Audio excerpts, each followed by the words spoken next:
Okay, the thing is, I actually tried to do this Let's Read a couple of days ago, but for some reason YouTube wouldn't let me upload it. It said publishing for about an hour before I realized that nothing was going on. And at which point I was like, I don't have enough energy to do this again, so you know what, I'll do this in a few days. And a few days has come, and I am going to be doing the 11th chapter. Everybody say hi to Ghost, who has come through getting fixed with wonderful results. She's handling it very well. We're very proud of her. We're very proud of her. And, oh, that's going to be a fun obstacle. As for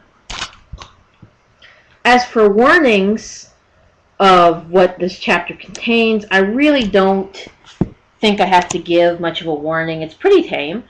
I will apologize in advance if I don't properly pronounce a character's name or if the accent is awful, because I'm trying to do a French accent, and I've only been in Canada and a few other states, so let's hope that nobody hates me too much for the crappy, vaguely French accent I'm going to be attempting. With that being said, let's begin Chapter 11, The Card Players. The 4 players were a mixture of species. Their skin was scaly and had a silvery green gleam to it, while in their hands, which they held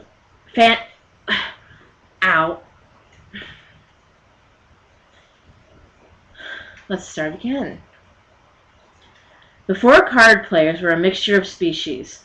Their skin was scaly and had a silvery green gleam to it, while their hands, in which they held fans of very battered playing cards, were webbed. Their faces, however, possessed all the features of a human face, but seasoned with a hint of fish. The game they were immersed in seemed to be demanding their full attention, because not one of the 4 noticed Candy until she came barreling down the flank of the wave, and all but collided with their table. "Hey! Watch out!" a female among the quartet complained. "And keep your distance. No spectators." 3 of the players were looking up at Candy now, while the 4th took the opportunity to take a surreptitious peek at the cards held by the players to his left and right. As soon as he'd done so, he concealed his cheating by feigning a great deal of interest in Candy. "You look lost," said the cheat, who was a male of this hybrid species. His accent seemed vaguely French. "Yes, I suppose I am," said Candy, spitting out water. "Actually, I suppose I'm very lost." "Helper, ducks, the cheat casually said to the player on his left. "You're going to lose this game anyway." "How do you know?" It was the 4th player, a female, who offered up the answer. "Because you always lose, my dear," she said, patting his shoulder. "Now go and help the girl." Ducks glanced at his hand of cards, and seeming to realize that he was indeed going to lose, tossed them down onto the table. "I don't see why we can't play water polo like everybody else," he complained with more than a hint of piscatorial pout. Then he drained the liquor glass that was sitting on the table in front of him and did something that defied all expectation. He got up from the table, and using his enormous feet, he skipped over the water to Candy, then squatted down in the sea beside her. The smell of his breath was potent, and he seemed to have some difficulty fixing his focus on her. She was familiar with people in this condition, and it irritated her, but she was happier to have company in the water than to be alone. "I'm Dox," the creature said. And here we get Here we get a picture of Dox.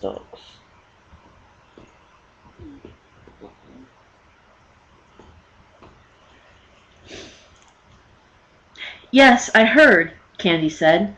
"I'm Candy Quackenbush." "You're from the hereafter, aren't you?"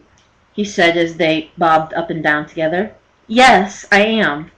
If you're thinking of going back, it's going to be a long trip. No, no, I don't want to go back, Candy said.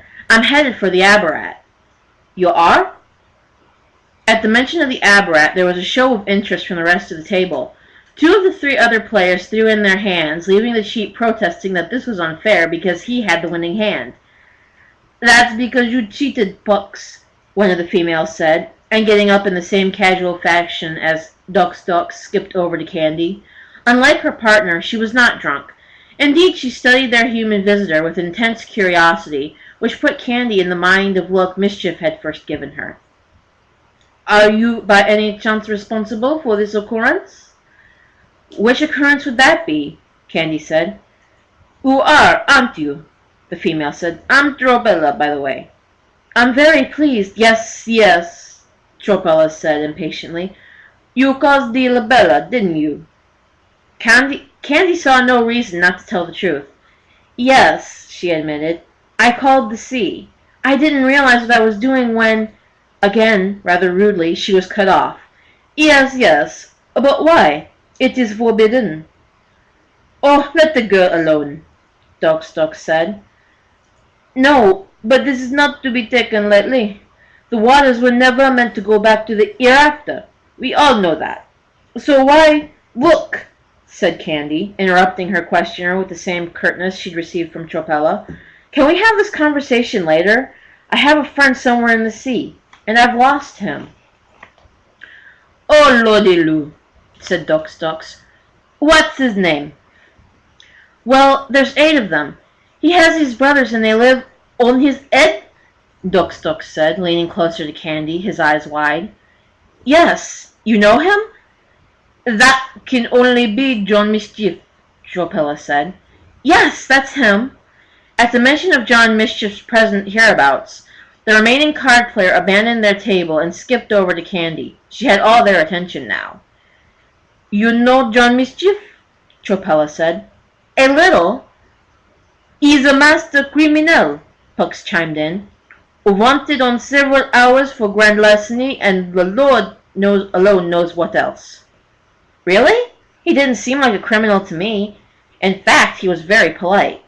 Oh, we don't care if he's a criminal, said Tropella. The laws of the land aren't like the laws of the sea. We don't have courts and prisons. We don't have a lot of thieves, Puck said, because we don't have much to steal. We're all sea skippers, by the way, Dog explained. And you? Tropella said, still studying Candy with that odd intensity of hers.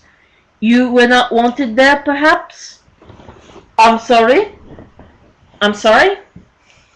You weren't wanted in your world. Your business is in the Abarat. Tropella didn't seem to require Candy to confirm or deny this. She was simply informing her of something she'd already decided. I wonder if we could do something about finding Mischief, Candy said, looking from face to face. Ducks, Puck said. You have the largest voice. Oh, my pleasure, said Ducks. He clambered somewhat unsteadily onto the surface of the water and skipped up to the side of the next large wave. Having reached the top, he stood there and hollered, confirming the fact that he did indeed have a voice of operatic proportions. Mr. Mischief, he yelled, we have your girlfriend and we will eat her in 2 minutes with a small side salad unless you come here and save her. He grinned at Candy. Just kidding, he said. Well, Mr. Mischief, he yelled again, where are you? He is joking, Candy said to Pucks. Oh, yes, said Pucks. We wouldn't eat an important person like you. Sometimes we'll take a sailor, but, he shrugged, so would you if it was always fish. Yellow fish, green fish, blue fish. Fish with pretty little eyes that go pop in your mouth. But it gets so boring eating fish. So yes, we eat a sailor now and then. But not you. You we will see safely to your destination. On that you may rely. Doc Stocks was still hollering, running up waves like a man running up and down an escalator so as to stay at the top. "Eh, mischief! We are very, very hungry." I think the joke's Candy was about to say over, but she never finished the sentence. Before she could do so, John Mischief erupted out of the water behind Doc Stocks and grabbed him from around the waist. Doc Stocks toppled backwards, and the two of them flailed wildly in the water for half a minute, the brothers hollering all manner of threats, until Pucks and Tropella were able to skip over and bring the altercation to a halt. "Hey, hey!" Doc said, climbing back onto the water to retreat from a furious Mischief. He held his webbed hands up, palms out, to keep his attackers at bay. "It was a joke, a little joke. I was just trying to get your attention. We mean your cutie pie no harm. I mean, what kind of fish folk do you think we are? Tell him, Candy." "They've all been very kind to me," Candy confirmed. "Nobody's laid a finger on me." The Johns were not convinced. They were all exchanging fiercely suspicious glances. "If it was a joke," John Drowse said fiercely, "then it was an extremely asinine joke." "I would have drowned without their help," Candy said, attempting to cool the situation down. "I swear, I was starting to panic." "But you're right," Puck said. "It was an imbecilic, stupid joke. So, please, in the name of peace, let us carry you both to the Abarat. The Isabella can be rough, and we would not wish to see such significant personage drown." "You would carry us," said John Mischief, smiling his unruly smile. "Truly?" "Truly," said Tropella. "It's the least we can do." It certainly sounded like a good idea to Candy. Despite the fact that she'd done as John Mischief had suggested and relied on Mama Isabella to bear her up, she was still extremely tired. The icy water and the pummeling of the waves, not to mention the pursuits that had preceded this aquatic adventure, had taken their toll. "What do you think?" Candy said to the Johns. "Should we accept the ride?" "I think it's up to you," Mischief said. "Good," Candy said. "Then I say yes." "Yes?" Puck said to Mischief. "If the lady says yes, then yes it is," Mischief replied. "Splendid," said the fourth card player. "I'm Kokono, by the way, and I just want to say what a delight it is to meet Mr. Mischief. Tropella was right, we don't care about the laws of the land. So they say you're a criminal, so what? You're a master, that's what counts." The Johns erupted into a chaotic din of denials and explanations at Kokono's little speech. Candy only caught fragments of their defenses in the uproar, but they sounded distinctly contradictory. She was very amused. "Is it true?" she said, laughing as the protestations grew wilder. "Are you all master criminals?" "Put it this way," John Slop began. "Be careful now," John Moot warned his brother. "We're not saints." "So it is true," Candy replied. Mischief nodded. "It's true," he conceded. "You're in the company of 8 world-class thieves," he said, not without a touch of pride. "Saints we are not." "But then," said Doc Stocks, "who is?" He thought on this. "Besides saints." With this matter settled, Candy and Mischief were each lifted up between two of the sea skippers, their legs propped up on the creature skipping ahead of them, and supported by those skipping behind. If it wasn't the most comfortable way to travel, it was certainly preferable to being immersed in the cold water in fear of drowning or being nibbled at by great green mantisacs. "Which island are you going to?" Pucks asked Candy. "I don't know," she replied. "This is my first visit." The sea skippers looked to the Johns for an answer. It was John Drowse who replied. "I say we go to the Yabba Day in the streets of dusk." There was a general consensus from the brothers. "The Yabba Day it is," Kokono announced. "Wait," Candy said. "Don't forget your table." "Oh, Misa will find her own way home," Kokono said. "Misa!" A head with a large, rather woe-begone features, and a square cranium almost as flat as the shell on which the sea skipper's cards and liquor glass still stood, appeared from the water. "You want me to go wait for you at Tasmagor?" the creature said. "Yes, please," said Kokono. "It was nice playing on you." Dokes said. "As always." "Oh, think nothing of it," the card table replied, and paddled off through the swell. Candy shook her head. For some reason, out of the back of her skull came the memory of her beloved Uncle Fred, her mother's elder brother, who worked in a zoo in Chicago cleaning up after the animals.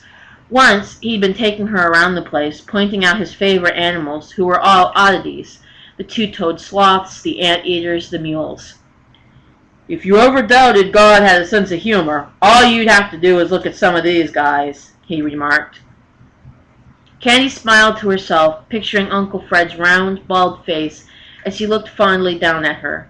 No doubt the sight of Misa and the floating card table would have had him laughing until the tears trickled down his face. "What are you laughing? What are you smiling at, Candy?" Mischief asked Candy. Before she had a chance to explain, the sea skippers took off at a breath-snatching speed, and they were on their way to the Yebba Dim Day. And that is the end of Chapter 11, and I hope you enjoyed it as much as I did. Have a nice day.